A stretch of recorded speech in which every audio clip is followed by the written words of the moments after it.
Maranatha, everyone. This is Pastor Jed, and this is another edition of my weekly video blog, Apologetics and Prophecy, where we look at current events and put them through an apologetical and biblical lens to see just how close we are to the return of our Lord.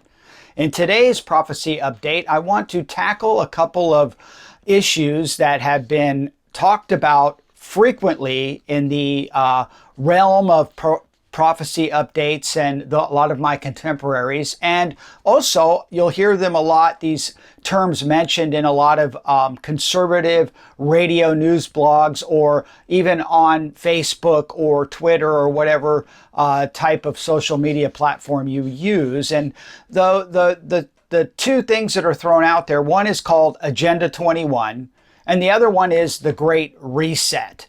So in order for us to get a definition of what those terms mean and why they're important when we're looking at the prophetic time clock, we need to lay a couple groundworks. Is when we talk about globalism and we talk about a future one world government and where these things originate to and where they are headed is very important for us to get a biblical foundation when it comes to things when we're talking about the future Antichrist and the one world government, which we know is coming.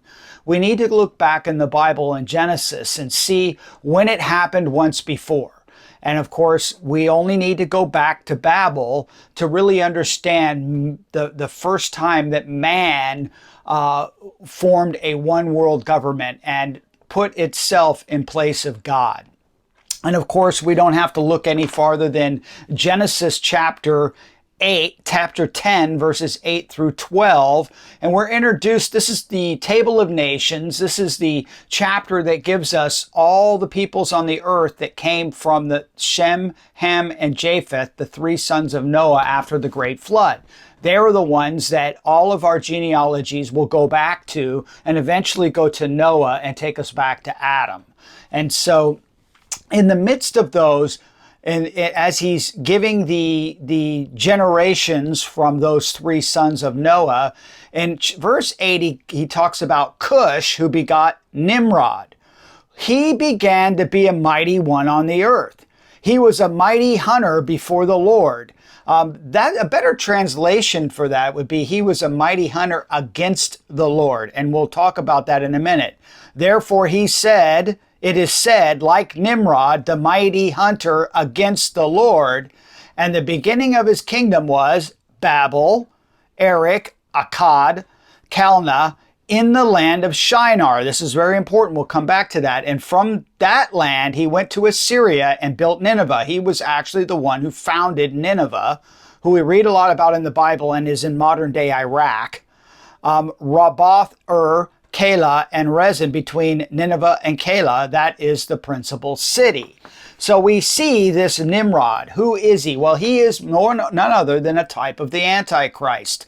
If you remember a couple of weeks ago, we looked at Old Testament examples of God delivering his people from the wrath that is to come. And we looked at those pictures. And just like there are pictures of the rapture of the church before the wrath is poured out on the earth, there are types and shadows of the Antichrist and the future one world government. And Nimrod is a perfect example. Because just like the Antichrist, he will come on the scene and he will bring the world together to form a one world government. So what does Nimrod do that gathers our attention that will help us to notice when we hear these terms and we look and investigate them, that we find that they are just like this time that we read about in the Bible. In Genesis chapter 11, verses 1 through 9, we have the story of the Tower of Babel. So let's read it. Now the whole earth had one language and one speech. And it came to pass as they journeyed from the east that they found a plain in the land of Shinar. The land of Shinar is where Nimrod built his kingdom. So this would be Nimrod leading this kingdom that they wanted to build in Shinar. And they dwelt there. Then they said to one another, "Come, let us make bricks and bake them thoroughly." They had brick for stone, and they had asphalt for mortar. And they said, "Come," and this is very important, what they're saying is very similar to what we hear today. Come, let us build ourselves a city or a kingdom, and a tower whose top is in the heavens. Let us make a name for ourselves, lest we be scattered abroad over the face of the whole earth. Let's come together as one people. Let us set up not only our own kingdom, but our own worship system, that we will be gods and that the way to heaven will be through us, through mankind. And of course, they want to make a name for themselves, for ourselves. In verse 5, but the Lord came down to see the city and the tower which the sons of men had built. And the Lord said, indeed, the people are one, and they all have one language, and this is what they begin to do. Now nothing they propose to do will be withheld from them. Come, let us go down there and confuse their language, that they may not understand one another's speech. So the Lord scattered them abroad from there over the face of the earth, and they ceased building the city. Therefore its name is called Babel, because there the Lord confused the languages of all the earth. And from there the Lord scattered them abroad over the face of the whole earth. So we see this scattering that the Lord did at the Tower of Babel, where we get all our different languages, all our different cultures and communities, all began from the Tower of Babel, which was, something that was satanically induced through this person Nimrod. This person Nimrod wanted to go against the plan of God and wanted to fight against God. He became a mighty hunter against the Lord, and he wanted to basically start his own religion and his own kingdom. So that's what they did, and of course the rest is history. But really, what about the history of the one world government? Now we know that when we don't have to go far back in our modern history to see the growth and the development of a system of people that have always been around, but they've been in the shadows, that are now beginning to flex their muscles to force the world to come together in a one world government. And of course, we know that it starts with the banks, with the money system. We don't have to go very far back in history to go back to the Crusades and really the beginning of the banking industry. And it leads all the way up to the Rothschilds and all of those people that are all the really rich people that control the world. Our country, the United States, began its journey into becoming part of the one world government back at the end of World War I. If you remember World War I, and if you remember your history books, it was titled The War That Would End All Wars. And they were hoping that after that war, when they formed the League of Nations, which would later become the UN, that they would be able to get the nations to come together and live in harmony and begin the formation of this one world system that would never have to fight any wars again if there was one centralized government. But of course, we know that money is what makes the world go round. And of course, right after World War I, came an interesting move by 5 of the big owners of all the big banks in the United States, with the formation of the Federal Reserve, or the Federal Reserve Act, which was signed into law by Woodrow Wilson in 1919. You need to understand that we gave the ability to create and to lend money to banks, to a central bank, which was given over from the Treasury Department to the Federal Reserve through the Federal Reserve Act. And so, yes, we have some control of the Federal Reserve by appointing the heads that would run the Federal Reserve. But the Federal Reserve is not owned by the United States of the government. It is a private entity that exists to create money to lend to banks so that they have capital to create loans. That's why they control the interest rate. And they were really the beginning of what we call fiat money. This is money that is created out of nothing, that is used to help control banks and give banks the power to have money. And it's not backed by gold, it's not backed by silver, it's backed by the promise of somebody to repay this money. That's why it's lent out at interest. And of course, this would be the format, the beginning at that time that would later begin through the UN and through the formation of the United Nations after World War II, after the Great Depression and the rebirth, the need for an international monetary fund. The IMF is the Federal Reserve is the IMF is modeled after the Federal Reserve in that its core principles at the beginning was to lend money to third world countries that needed to rebuild.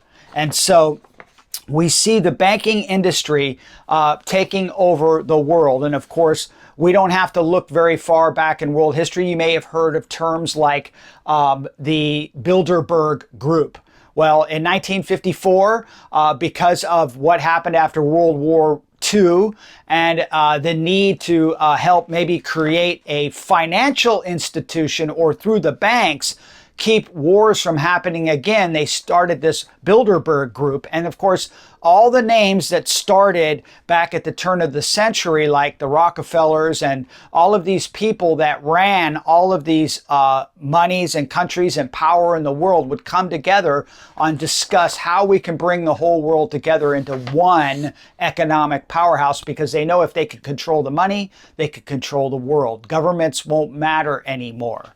And so we see that formation happen from the Bilderberger Group. Then later on we had the Council of Foreign Relations. And of course, this would consist of all the globalists, people that want to bring the world together, would form these, the Bilderberger Group, and then of course the Council of Foreign Relations, which a lot of big names are part of, like the Clintons, and of course the Bushes were all members of the Council of Foreign Relations. And these people, their idealism is to put everybody's hat into one ring and create a one world government. And so what about, first, let's talk about Agenda 21. What is it? We hear about it a lot. Well, there's two avenues that the globalists are using currently to try to push this the world into a one world government. And of course, the big thing that's been over the last 10 to 15 years has been the environment. Of course, so Agenda 21, it is a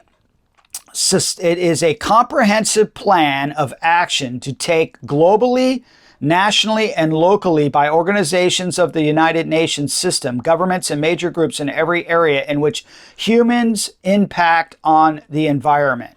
So it's a comprehensive plan of action to be taken globally, nationally, and locally by organizations of the United Nations system, governments, major groups in every area in which humans impact on, they have human impact on the environment. This was started in 1992, and their goal was that by the 21st century, the 2000, that they would have this globalist agenda to fit into the plan of, using the environment and the fear of global warming and global catastrophe to bring the world together into one world government. Their plan is still on the table, but they have moved it to 2030. And if you read their plans on their website, you will find that it is more than just talking about other governments doing the right thing with the environment. It is about us basically giving up our sovereignty to a centralized global power that would control the rules and regulations for the environment. So when you hear Agenda 21 thrown out there, it is a move by the United Nations to use the environment to bring the world into a one world government. And so, but what about the Great Reset? Of course, the Great Reset is something that was a slogan that was developed by what is known as the World Economic Forum. Now, who is the World Economic Forum? Well, who is the World Economic Forum? And so there is and this is what you read on their website. It says the World Economic Forum, or the WEF, based in Cologne, Geneva, Canton, Switzerland, is an international NGO founded in 1971.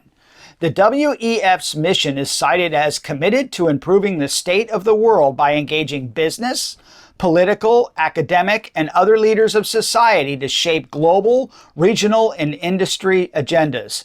The WEF hosts an annual meeting at the end of January in Davos, Switzerland, a mountain resort in the Eastern Alps of Switzerland. The meeting brings together some 3,000 business leaders, international political leaders, economists, celebrities, and journalists for up to 5 days to discuss global issues across 500 public and private sessions. The organization also convenes some 6 to 8 regional meetings each year in locations across Africa, East Asia, Latin America, and India, and holds 2 further annual meetings in China and the United Arab Emirates. Besides meetings, the organization provides a platform for leaders from all stakeholder groups from around the world, business, government, and civil society to collaborate on multiple projects and initiatives. It also produces a series of reports and engages its members in sector-specific initiatives. So who are the members of the World Economic Forum? The same list that you would find traveling throughout time. But what's interesting, if you go to their website, that they are now promoting the next younger generation of globalists.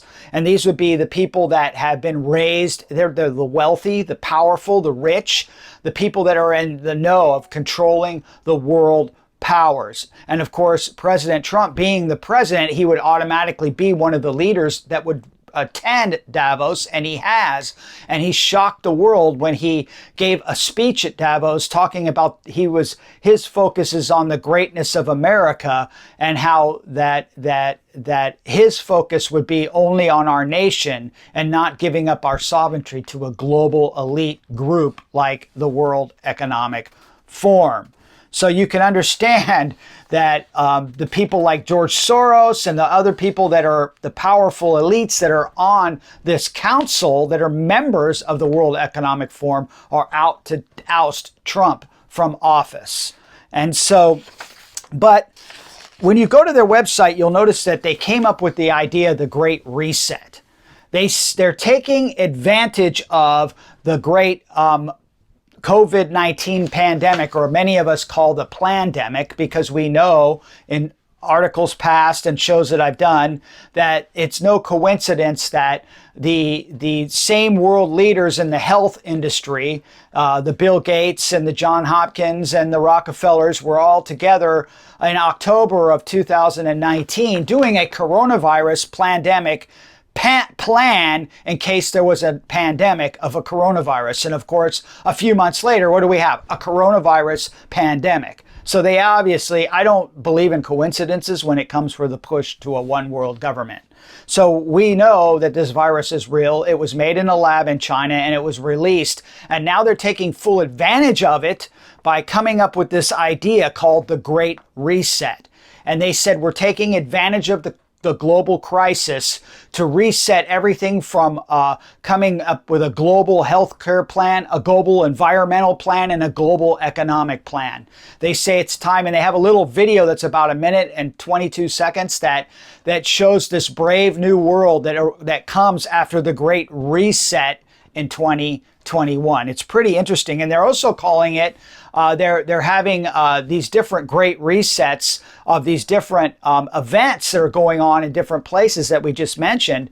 And one of them is called the Great Reset, also known as the Fourth Industrial Revolution. They're saying that the Great Reset will be a fourth industrial revolution that will bring the world together as one. And of course, they're saying the same things. Come, let us build ourselves a city, a tower whose top is in the heavens. Let us make a name for ourselves, lest we be scattered abroad over the face of the whole earth. So we see the same satanic motivation that was at the Tower of Babel being promoted through the World Economic Forum. So that's what those things are. And they're just two of the things that are out there. But you're going to hear about these things more and more as we go into the future. As we march closer to that day of the rapture and then the tribulation period, we're coming to that point where the one world government is going to form. We already have a world banking system. We already have a global governing authority in the United Nations. We already have countries that have given their allegiance to this global and governing body. Now they just need to get the people that are standing in the way from allowing it to come together. And of course, we know that what would work better to bring that all together than the rapture of the Church of Jesus Christ. You know, in March, we were asked to shut our churches down. And a lot of churches are still shut down today. Why should it surprise us that shortly thereafter lawlessness breaks out in the streets of America?